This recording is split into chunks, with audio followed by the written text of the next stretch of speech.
বলেন ক্বালা রাসূলুল্লাহ সাল্লাল্লাহু আলাইহি ওয়াসাল্লাম করেছেন তালাবু কাসবুল হালাল ফরিদ, হালাল ইনকাম করা ফরজ। তালাবু কাসবুল হালাল ফরিদ, হালাল কামাই করা ফরজ। কিরকম ফরজ? বাদাল ফরজ, ফরজের পরের ফরজ। ফরজের পরের ফরজ হচ্ছে কি? হালাল।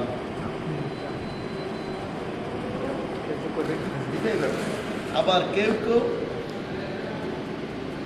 এটাকে আমরা বলছি যে ফরজের পরের দাম যেটা, এটাকে আবার কেউ কেউ বলছেন ফরজের পর বলতে উপরের দাম। ফরজের উপরের ফরজ হচ্ছে কি? হালাল কামাই করা। আমিও সেটার পক্ষে, কারণ হালাল ইনকামের সাথে সমস্ত ইবাদত জড়িত। ইনকাম যদি হালাল না হয়, আমার শরীর যেটা গঠন হয়েছে এটা হালাল নয়। ইনকাম যদি হালাল না হয়, আমি যে জামাটা পরেছি এটা হালাল নয়, আমি যে যাই নামাজ কিনেছি এটা হালাল নয়, যে ঘর বেঁধেছি এটাও হালাল নয়, জমি কিনেছি এটাও হালাল নয়। তাহলে ঘটনা কি হলো? নামাজের জন্য ফরজ হচ্ছে কি? শরীর পাক, কাপড় পাক, জায়গা পাক, তিনটাই না পাক। হারামের কারণে শরীরও না পাক, কাপড়ও না পাক, নামাজের জায়গাও কি হয়ে গেছে? তাহলে বোঝা যাচ্ছে, মানে একথাই আমি একথার সাথে আমি একমত হচ্ছি যে আসলে হালাল কামাই করা হচ্ছে ফরজের উপরে। তাহলে হালাল কামাই করতে হবে আমাদেরকে, হারাম থেকে বেঁচে থাকতে হবে। সামান্যতম হারাম আমার পুরা হালাল জিনিসটাকে কি করে দেবে? হালাল নিজে ইনকাম করা উচিত। সন্তানদেরকে ওসিয়ত করা দরকার হালাল। আমি এক মাকে জানি, ছেলে শহরে একটা দোকানে চাকরি করে, চাকরি করে। তো মা ছেলেকে বলছে, বাবা আমাকে হারাম খাওয়াই, আমাকে, আমি জানবো না তো তুমি আমাকে কি খাওয়াচ্ছ, কিন্তু আমাকে হারাম খাওয়াবে না। কত সুন্দর ওসিয়ত না? হারাম খাওয়াবে না মা বলছে। তাহলে আমরাও আমাদের সন্তানদেরকে এই ব্যাপারে ওসিয়ত করতে হবে। লোকমান হাকিম নিজের ছেলেকে ওসিয়ত করে গেছে, আমাদেরকেও করা দরকার। ছেলে আবার যখন বড় হবে তখন ওসিয়ত করতে হবে যে না, তোমরা নিজেও হারাম খাবে না, সন্তানদেরকে, স্ত্রীদেরকে, মা বাবাকে কাউকে হারাম খাওয়াবে। কারণ এই হারামের জবাব তোমাকেই দিতে হবে। না মা বাবা দেবে, না স্ত্রী দেবে, না সন্তান, কেউ দেবে না। يوم يفر المرء من أخيه وصاحبته وبنيه يوم يفر المرء من أخيه وأمه وأبيه وصاحبته وبنيه। পালাবে, মাও ভালো যাবে, বাপও ভালো যাবে, সন্তানও ভালো যাবে, স্ত্রীও ভালো যাবে, স্বামীও ভালো যাবে, সব ভালো যাবে। আমার জবাব আমাকে দিতে হবে। কিয়ামতের মাঠে কয়টি প্রশ্নের উত্তর না দিয়ে কদম লাগানো যাবে না? 5টি। কিয়ামতের মাঠে 5টি প্রশ্নের উত্তর না দিয়ে কোনো বনি আদম পা নাড়াতে। 1 নম্বর কি? তোমার যৌবন কিভাবে কাটিয়েছে? তোমার হায়াত কোথায় কাটিয়েছ? তোমার হায়াতটা কোথায় কাটিয়েছ? কিভাবে কাটিয়েছে হায়াত? তোমাকে আমি 70 বছর, 80 বছর, 50 বছর, 40 বছর জীবন দিচ্ছি, এটা কোথায় কাটিয়েছে? হিসাব করো, আলাদা হিসাব দেবে। 2 নম্বর হচ্ছে স্পেশাল প্রশ্ন, হায়াতের উপর তোমার যৌবনকাল কোথায় কাটিয়েছে? হায়াতের প্রশ্ন করে আবার যৌবনকালের প্রশ্ন হবে। কারণ যৌবনকালে ইচ্ছা করলে সে জেনা করতে পারে, ইচ্ছা করলে সে অন্যায় করতে পারে, সব কিছু করতে হবে। বুড়ো হয়ে গেলে তার কি আর কি করবে, তার তো বলেই নেই। জন্য যৌবনকালের হিসাবটা স্পেশাল নেবে। কারণ যৌবনকালে যেমন সে অন্যায় করার মতো ক্যাপাসিটি আছে, শারীরিক যোগ্যতা আছে, তেমনি আল্লাহ তাআলা বলেন যৌবনকালে একবার আল্লাহকে ডাকলে আল্লাহ দরবার সাথে যৌবনকালের ইবাদতের মর্যাদা আল্লাহর কাছে বেশি বেশি দেবে, 70%। বেশি মানে মর্যাদাটা বেশি না। এই তুমি 70 বার আর 50 বার 100 বার এটা করবো না। যেমন আমি তোমাকে একটা হাদিস বলি, একটা কথা বলি। মসজিদে নববীতে যদি নামাজ পড়ে এক হাদিসে এক রাকাতে 50,000 রাকাতের সওয়াব, আর এক হাদিস আছে এক রাকাতে 25,000 রাকাতের সওয়াব, সরি 25 না 10,000 রাকাতের সওয়াব, আর এক হাদিস আছে এক রাকাতে 1,000 রাকাতের সওয়াব। তো যে যেটা গ্রহণ করে, আমরা তো 50,000 টাকা গ্রহণ করি। কাবায় পড়লে এক রাকাতে 1 লক্ষ, মদিনায় পড়লে এক রাকাতে 50,000, বাইতুল মাকদাস পড়লে এক রাকাতে 25,000, এটা হিসাব করে। আরবিরা হিসাব করে মদিনায় পড়লে এক রাকাতে 1,000 টাকা দাম আছে, সনদের দিক থেকে এটা শুনি। ওইটা মানে সংখ্যাটা মূল না, মূল হচ্ছে আমাদের ফোকাসটা আইলো কি বোঝাচ্ছে। হ্যাঁ, عن عنه قال رسول الله صلى الله عليه وسلم نزل القرآن على 5 أوجه। কোরআনের মধ্যে 5টি দিক মানে বলা হয়েছে, আলোচনা আছে। অর্থাৎ 5টি দিক বিবেচনা করে 5টি দিকে খেয়াল করে কোরআনকে কি করা হয়েছে, অবতীর্ণ। এক হচ্ছে হালাল, কোরআনের মধ্যে আমরা কি পাবো, হালাল দিক কি সেটা পাবো। দ্বিতীয় হচ্ছে হারাম, কি জিনিস হারাম এটা পাবো।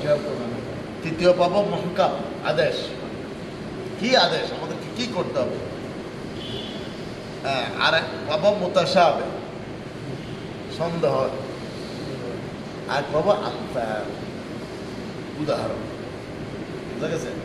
কিছু আয়াত পাবে ওই আয়াতগুলো হালাল করেছে, হালাল করেছে কিছু জিনিসকে। আরেক প্রকার আয়াত আছে এগুলো যারা হারাম সাবেত করেছে, নিষেধ। আরেক প্রকার আয়াত আছে আয়াতে মুহকাম, আদেশ, হুকুম দেওয়া হয়েছে। আরেক প্রকার আয়াত আছে মুতাশাবিহ, এগুলোতে সন্দেহ আছে।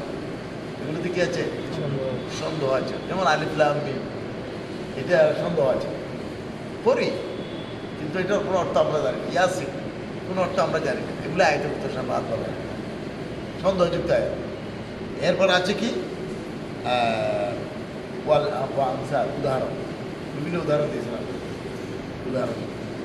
তো এখন কি করতে হবে আমাদেরকে, ফাহাল্লু হালাল, তোমরা হালালকে হালাল জানো, হালালকে হাররিমুল হারাম, হারামকে হারাম জানো। ওয়া'মালু বিল মুহকাম, মুহকাম আয়াত মুহকাম দিয়ে কি করো তোমরা আমল করো। ওয়া'আমিনু বিল মুতাশাবিহ, মুতাশাবিহাতের আয়াতগুলোকে তোমরা বিশ্বাস করো, আমলের কিছু নেই। এগুলো কি করবো আমরা, বিশ্বাস করবো। ওয়া'তাবিরু বিল আমসাল, উদাহরণগুলো থেকে আমরা এই কথা ভয় হাসিল করবো।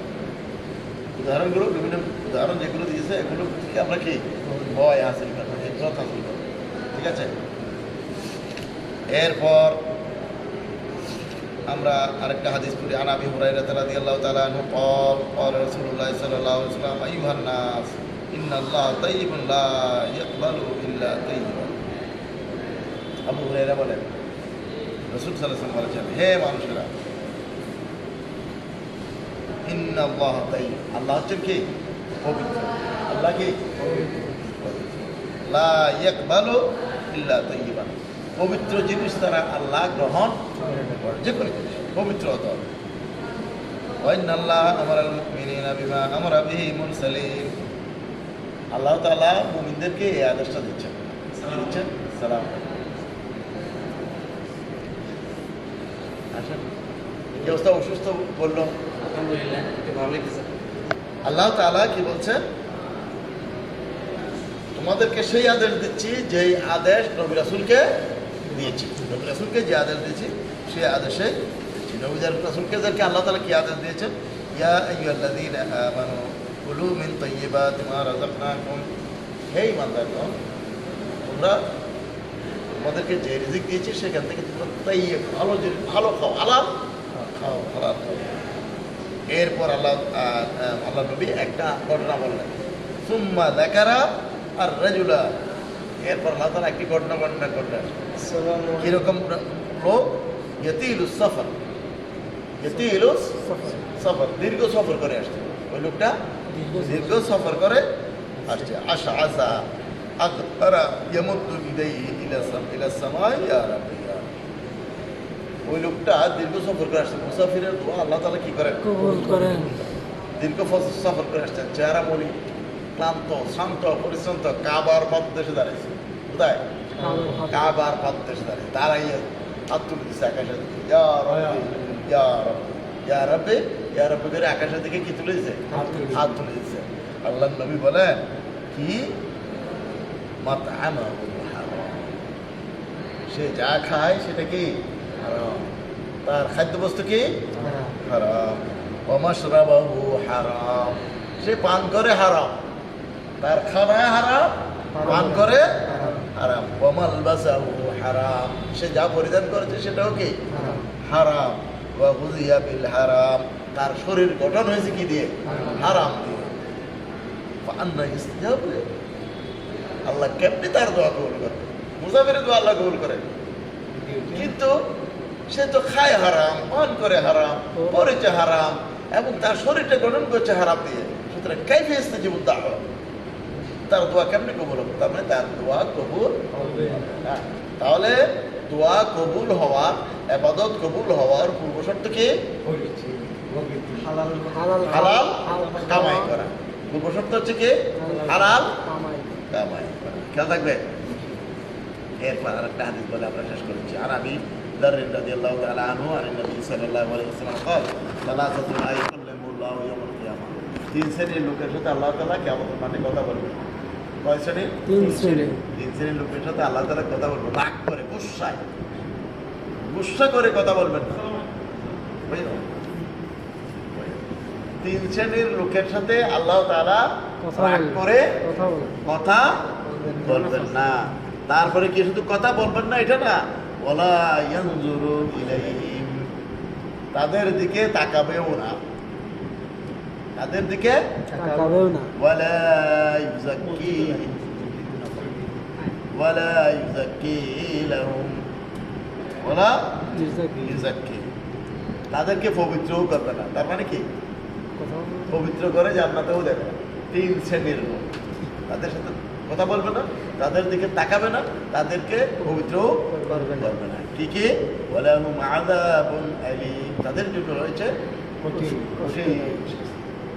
শাস্তি। কোন শ্রেণীর লোক? কালা ইয়া আবু যার খাবু ওয়া খাসিরু মান হুম ইয়া রাসূলুল্লাহ। কালা আবু যার রাদিয়াল্লাহু তাআলা আনহু বললেন, খাবু, নিরাশ হয়ে গেছে, ওয়া খাসিরু, ক্ষতিগ্রস্ত হয়েছে। নিরাশ হয়ে গেল, ক্ষতিগ্রস্ত হয়ে গেল। ওই লোক নিরাশ হয়ে গেল। ওই লোক কারণ মাপ পাবে না বলতেছে, নিরাশ হয়ে গেছে, ক্ষতিগ্রস্ত হয়ে গেল। এরপরে বলছে, মান হুম ইয়া রাসূলুল্লাহ, ইয়া রাসূলুল্লাহ, তারা কারা? قال المسبل والمنان والمنفق سلعته بالحلف الكاذب। এক নম্বর আল মুসবিল, যারা গোড়ালির নিচে কাপড়, পায়ের গোড়ালির নিচে বলে না অনেকে সেটাই আল্লাহ তাআলা ওই জাতীয় লোকের সাথে রাগ করে কথা বলবেন না, তাদের দিকে তাকাবেন না, তাদেরকে ক্ষমা করবেন না, যারা গোড়ালির নিচে কাপড়। দুই নম্বর হচ্ছে ওয়াল মান্নান, অনেকে দান করে না, দান করে আবার খোটা দেয়। দুই হাজার আটটা নবী চিনে, এটা নবী ছিলাম না, খোটা দেয় না, দান করে খোটা দান, যারা খোটা দেয়, দান করে যারা খোটা দেয়, তাদের দিকে আল্লাহ রাগ করে কথা বলবেন না, তাদেরকে সংযোগ করবেন না, তাদের সাথে কথা বলবেন না। আকে ওয়াল মুনাফিকু সিলআতাহু বিল হালফিল কাযিব। আর যারা মিথ্যা শপথ করে কি মিথ্যা শপথ করে পণ্য বিক্রি করে, বেচা কিনা করে। মিথ্যা শপথ করে পণ্য বেচা কিনা করে, তাদেরকে আল্লাহ তাআলা ক্ষমা করবেন না, তাদের দিকে তাকাবেন না, তাদের সাথে কথা বলবেন না। তাদেরকে আমাদের মাঠে আল্লাহ তাআলা 3 শ্রেণীর লোকের সাথে কথা বলবেন না, তাদের দিকে তাকাবেন না, তাদেরকে পবিত্র করবেন না। 1 নাম্বার, টাকনুর নিচে যারা কাপড় পরে তাদের সাথে কথা বলবেন না, আল্লাহ কিয়ামতের মাঠে রাগ করে। 2 নাম্বার, মানুষকে দান করে খোটা দেয়, দান করে যারা খোটা দেয়, খোটা দেয়, দান করে যারা খোটা দেয়, খোটা দেয়, তাদের সাথে আল্লাহ কিয়ামতের মাঠে রাগ করে কথা বলবেন। 3 নাম্বার, মিথ্যা বলে ব্যবসা করে, মিথ্যা শপথ করে মিথ্যা শপথ করে পণ্য বিক্রি করে, দাবি করে যে এটা মিথ্যা শপথ করে পণ্য বিক্রি করে, তাদের সাথে আল্লাহ তাআলা রাগ করে কথা বলবে কথা বলবেন না। বলবেন না। সুতরাং আমরা এই হাদিসগুলোর উপর আমল করি, আল্লাহ তাআলা আমাদের সাথে তৌফিক দান করুন। সুবহানাকাল্লাহুম্মা ওয়া বিহামদিকা আশহাদু আল্লা ইলাহা ইল্লা আনতা আস্তাগফিরুকা ওয়া আতুবু ইলাইক। মুসলিম